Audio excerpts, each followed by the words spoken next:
Hey guys, this is Editors Depot and you're watching another intro template tutorial. Feel free to pause this video at whatever moment you wish if we're going a little too fast for you. And if you have any questions, leave them down below in the comment section. We always reply to every single comment, and if we're away for a minute, just go ahead and comment down below and there's very friendly people that will help you, guaranteed. It's important to remember that this is a pre-made tutorial that we've carefully selected and approved because we noticed that it works the exact same way. If you have any questions, comments, or it's just not working for you, just leave a comment down below and we'll get back to you, guaranteed. Now this tutorial requires both Adobe After Effects and Cinema 4D. You will absolutely require them. If you do not have them, go ahead and visit editorsdepot.com. We can do any template customization at very affordable prices. Just feel free to select the template you wish and check out with it and detail everything you want on the template.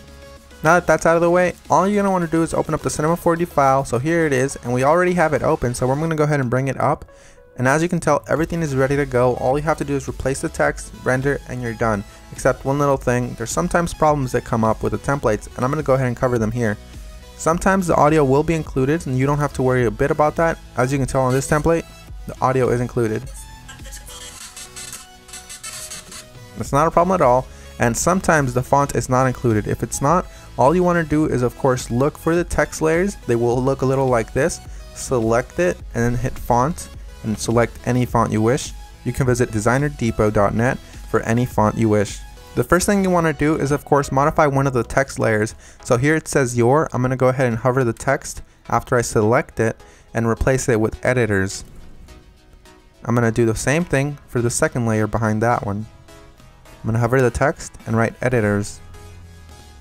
Now that that's done, I'm going to go ahead and render preview. And as you can see, it says editors, everything is 100% fine. You do the exact same thing for the bottom layers. I selected both at the same time. I'm going to replace it with Depot. Once I go ahead and render preview, it looks amazing and I'm happy with it. I'm 100% happy with the colors because it's red and Editors Depot is red. But if you're not happy with the colors, you can simply come down below, double click it, and make any modifications you wish. Whether it's make it green, make it blue, or blend it all together and make a little purple. I'm going to go ahead and keep it this way, and I'm going to go ahead and go to my render settings now. Once you're in the render settings, you're going to want to make sure that your width and height is set to 1920 x 1080 if you have a very good computer or decent computer and you have time. If you have a slow computer and you probably don't have that much time, you make sure you set it 1280 by 720. You want to make sure you tick all frames, and then you go to save. You make sure it has a PNG sequence for a faster render that does not reduce quality at all. And you want to make sure you select file here. Make sure you make a folder for this one render sequence that's alone and empty.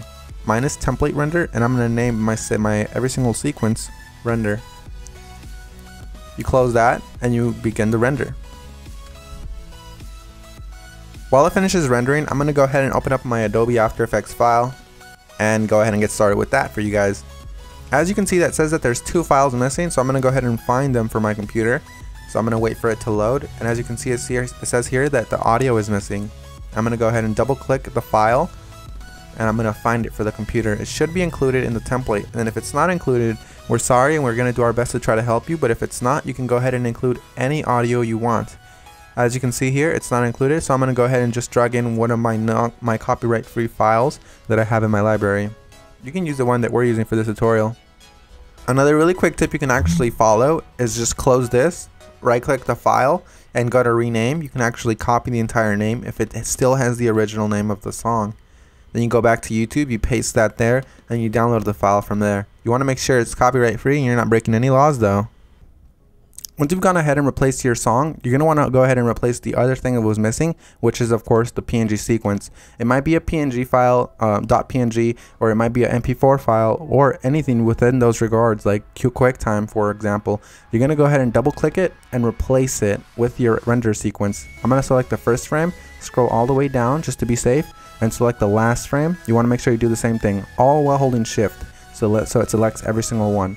You make sure you tick on sequence here where it says PNG sequence. You should have that option for Windows as well. You hit open and it will import every single one and it'll make it look like a video. That makes your render much faster and it looks the exact same. So we're 100% done. Assuming you have every single one of the plugins required, you're 100% done, and if you don't, you're going to have a black screen similar to this. But if you do have a black screen similar to this, you're going to just want to make sure you troubleshoot it by turning off or turning back on whatever adjustment layers might be messing up your entire video. As you can see here, all of the adjustment layers, one of them within these messed up the entire render, so I'm going to go ahead and turn them on one by one. That one's fine, that one's fine. Oh, this one's the problem here. So you make sure you turn them back on and you're done. So I had one layer that messed everything up, and that's because I do not have the correct plugin. You want to make sure you fix that, and you want to make sure you don't run into that problem again.